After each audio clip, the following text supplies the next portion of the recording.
60대 후반의 백신 접종 예약이 시작된 오늘 보건소와 콜센터에는 문의 전화가 폭주했습니다. 인터넷이나 자녀들의 대리 접수, 주민센터 방문 접수도 가능합니다. KBS가 경남 기초의회 의장단들의 업무 추진비를 살펴봤더니 의원이 주인인 식당에서 결제하거나 휴일에 업무와 무관한 것으로 보이는 집행도 부지기수였습니다. 납기일을 맞추기 위한 무리한 야간 작업 등으로 한 달 사이 잇따라 산재 사망 사고가 난 삼강 SNC에 대해 고용노동부가 집중 근로감독에 들어갔습니다.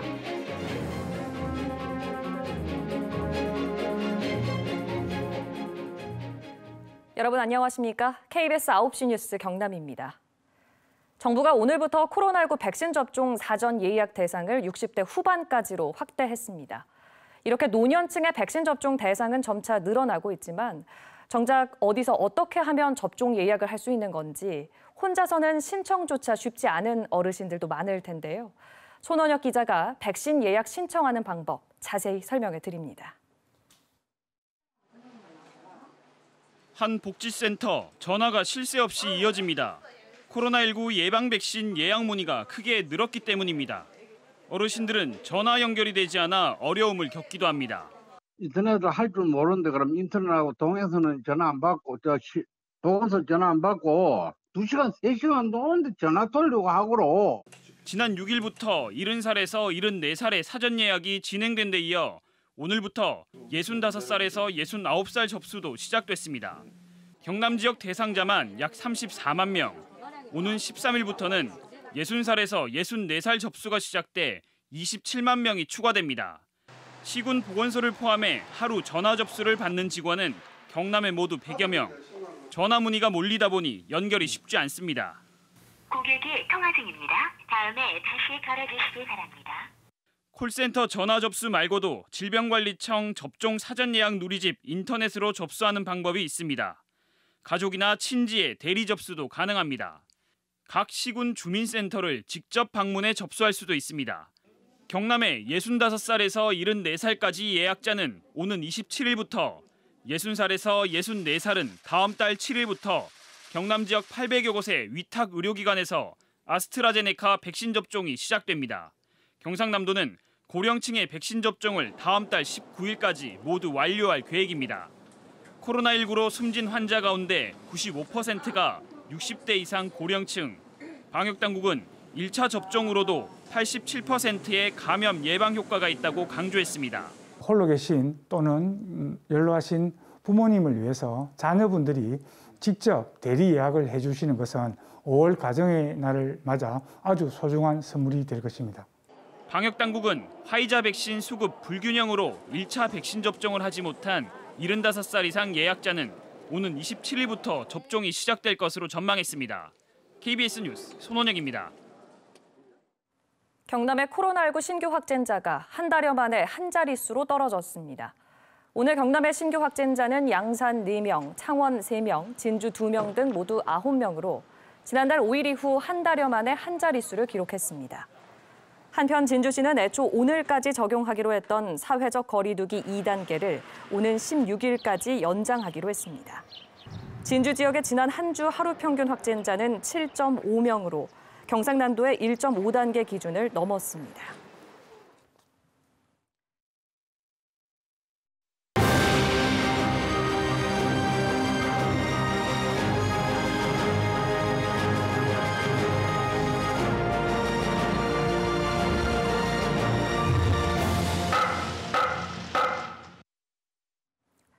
기초의원, 그러니까 시군 의원들에게 지급되는 업무 추진비라는 게 있습니다. 매달 평균 경남 시군의회 의장은 260여만 원, 부의장은 120여만 원, 상임위원장은 80여만 원입니다. 이 업무 추진비 어디에 쓰이는 걸까요? 말 그대로 시군 의원들이 시민과 군민을 위한 공적인 업무를 할 때 쓰라고 세금으로 지원해주고 있는 겁니다. 실제로 지방의회 의원 행동 강령을 보면 의회 업무 추진비는 의정 활동과 무관한 용도에는 사용이 금지돼 있습니다. 그렇다면 업무 추진비로 본인이나 본인의 가족이 운영하는 식당에서 수차례 식사를 하고 모든 동료 의원들의 선물을 사는 건 과연 공적인 업무일까요? 더 큰 문제는 이같이 업무 추진비를 사적으로 쓰더라도 탈법과 위법 여부를 규정하기가 쉽지 않고 처벌도 어렵다는 점입니다. 이번 주 KBS 뉴스는 이 문제 깊이 들여다보겠습니다. 저희 취재진이 경남 18개 시군의회 의장단의 업무 추진비 내역을 분석해봤더니 곳곳에서 상당수 의원들이 업무 추진비를 제3짓돈처럼 쓴 정황이 드러났습니다. 그 일부를 차주하 기자가 보도합니다. 점심시간 사천의 한 식당입니다.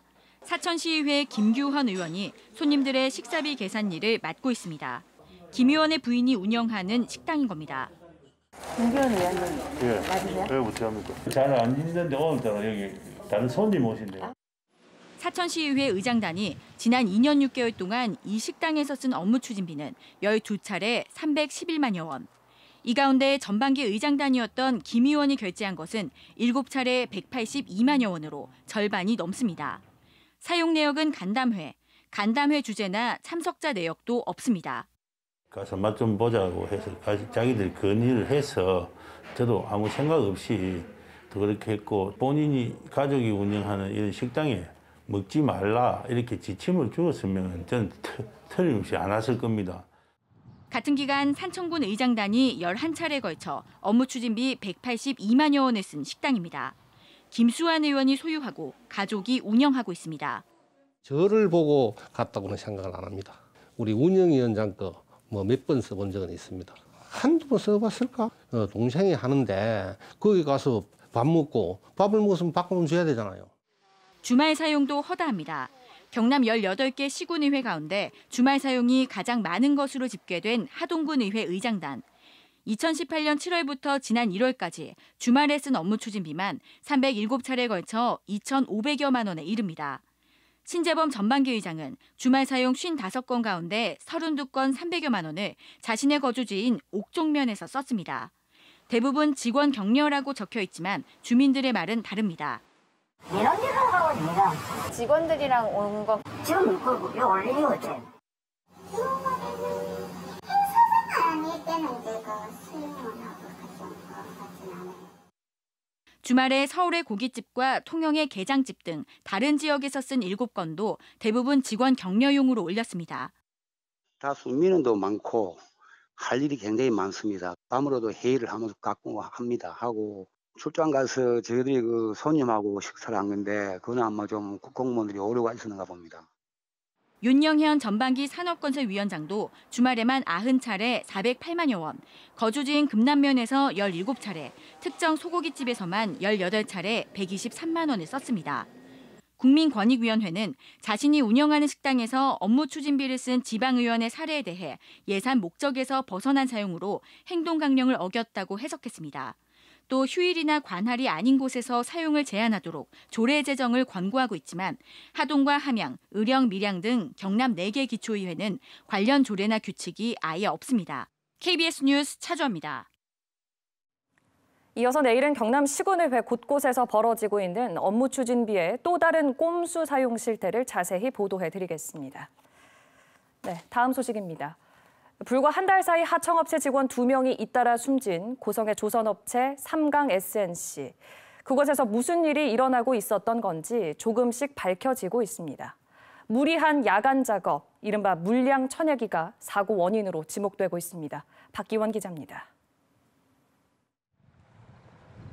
지난 3월 새벽 시간대 용접 작업을 감독하던 하청업체 관리이사가 45m 높이에서 떨어진 부품에 맞아 숨지는 사고가 난 직후 작업 중지 명령이 내려진 고성의 조선업체 삼강 SNC.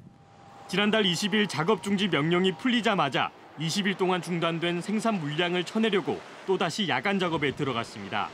대만에 수출할 해상풍력 발전기 하부 구조물에 납기가 지연됐기 때문입니다. 페널티라는 게 항상 계약서 조항이 있고 그럼 20일을 공정이 중단됐으면 또 그거를 또 만회를 해야 되는 공정이 나와야 되고 또 그런 걸 하다 보면은 악동은 될 수도 있고. 무리한 야간 작업 진행이 지난달 30일 40대 하청업체 노동자가 45톤 구조물에 끼어 숨진 사고 원인으로 지목되는 이유입니다. 고용노동부는 오는 14일까지 삼강 SNC의 안전관리 체계에 대한 집중 근로감독을 벌입니다. 1년 안에 노동자 3명이 숨진 사업장에 적용되는 특별 근로감독과 같은 강도로 점검하겠다는 겁니다. 통연지청에 부산지청 감독 인력을 파견해 6개 팀을 꾸리고 하청업체 안전관리와 산업안전보건법 위반 여부 등 운영 전반을 조사할 계획입니다. 유독 그 업체에서만 지금 발생이 되다 보니까 정규 시간이 아니고 야간 심야 시간대 작업하는 게 아무래도 영향이 없지는 않았다고 이렇게 생각은 들거든요. 경찰은 하청업체 관리이사 사망 사고와 관련해 삼강 SNC와 하청업체의 안전관리 책임자를 업무상 과실치사 혐의로 입건해 사고 경위를 조사하고 있습니다. KBS 뉴스 박기훈입니다. 최근 입법 예고된 경상남도 교육청의 학생 자치 활성화 조례안을 두고 찬반이 나뉘고 있습니다. 이 조례안의 핵심은 학생들이 의회를 꾸려서 교육과정과 같은 주요 안건을 스스로 결정한다는 내용인데요. 하지만 반대 측은 학생들의 과도한 정치 참여와 행정력, 예산 낭비 등을 우려하고 있습니다. 천현수 기자입니다. 경남도의회 더불어민주당 의원 28명이 공동 발의한 학생 자치 참여 조례안. 초중고 학생이 대상인 조례안의 핵심은 7조 학생의회입니다. 경상남도 학생의회와 시군 학생의회를 둘 수 있다는 내용입니다. 학생의회는 학교 교육 과정의 편성과 운영, 문화활동, 학교 시설 사업에도 관여할 수 있습니다. 학생들의 과도한 정치 참여를 유도하고 학생의회를 유지하기 위한 행정력과 예산 낭비가 우려된다는 지적이 나오고 있습니다. 보수단체들은 조례안의 내용이 2018년과 이듬해에 걸쳐 경남도 교육청이 진행했다가 극심한 반발로 무산됐던 학생인권조례의 재탕이라며 반발했습니다. 당시 학생인권조례안에도 학생자치 활성화 조항과 유사한 학생자치와 참여의 보장, 청소년 인권 의회 설치가 포함돼 사실상 동일하다는 겁니다. 그 학칙 내용하고 이번에 상정된 조례하고 두 개를 합치면 학생인권 조례 하나가 딱 산생을 합니다. 작은 학생인권 조례의 연장선상이라고 보고 있습니다. 학생의회를 운영하는 전국의 자치단체는 부산과 경기, 광주, 전남 4곳. 경남도의회 민주당 측은 민주주의를 교육하는 것이라며 정치나 종교의 선입견으로 봐서는 안 된다고 설명했습니다. 교육의 문제는 말 그대로 교육적으로만 바라보면 좋겠고 앞으로 더 정치적 갈등이나 이런 것들이 좀 이루어지지 않았으면 좋겠다 하는. 이번 조례안은 오는 12일 경남도의회 교육상임위원회에서 심의를 시작합니다.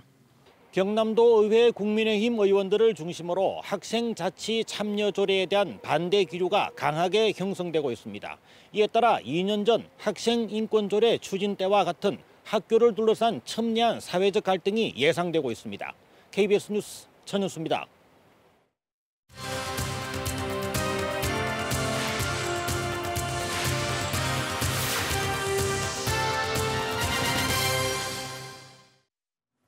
자치경찰의 정책을 세우고 예산과 인사 권한을 가진 도지사 직속 합의제 행정기구인 경상남도 자치경찰위원회가 오늘 공식 출범했습니다.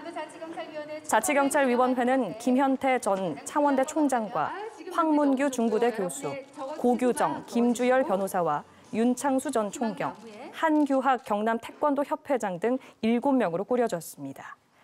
자치경찰위 사무국은 1국, 2과, 5 담당 규모로 도청과 경찰 공무원을 포함해 25명으로 운영됩니다. 경남경찰청 부동산 투기 특별수사대가 오늘 밀양시청을 압수수색했습니다. 경찰은 밀양시청 문화예술과와 기획실, 투기 의혹을 받고 있는 공무원들의 자택 등에서 각종 개발 사업과 관련한 서류를 압수했습니다. 경찰은 입건된 공무원 2명에 대해 수사를 하던 중 다른 공무원들의 부동산 투기 정황이 포착돼 압수수색을 벌였다고 밝혔습니다. 창원 문화복합타운, 이른바 SM타운 운영 법인에 참여하는 SM엔터테인먼트가 졸속 개장 반대 입장문을 냈습니다. SM 측은 지난해 창원시 자체감사에서도 지적된 시설 1차 변경 협약의 위법성 문제가 여전히 해소되지 않았는데도 창원시가 개장을 강행하고 있다고 주장했습니다. 또 사업 지연에 대한 책임을 SM 측에 돌리지 말아달라고 촉구했습니다. 경상남도가 오늘부터 다음 달 18일까지 소상공인의 임대료를 감면해준 임대인을 대상으로 재산세 감면 신청을 받습니다. 경상남도는 상생 임대료 운동 활성화를 위해 조례를 개정해 올해 감면율을 최대 75%까지 높였습니다. 지난해 경남의 임대인 2,700여 명이 임대료 78억 원어치를 내린 것으로 집계됐습니다. 진주시가 올해부터 지역 대학생들의 학자금 대출 이자를 지원하기로 했습니다. 지원 대상은 지난달 말 기준으로 진주시에 1년 이상 본인이나 부모가 주소를 둔 대학생으로 다음 달 4일까지 신청을 받습니다. 지원 범위는 2016년 이후 한국장학재단으로부터 받은 학자금 대출로 올해 상반기에 내야 할 이자 전액입니다. 이성용 공군 참모총장이 코로나19 확진자 15명이 나온 사천 공군 제3훈련 비행단 김홍철 단장에게 엄중 경고 조치를 내렸습니다. 김 단장은 지난달 마스크를 쓰지 않고 간부들과 축구를 해 방역수칙 위반 논란이 일었었고 주말마다 부인과 체력 단련장에서 골프를 쳐 비난을 받은 바 있습니다. 지금까지 경남 소식 전해드렸습니다.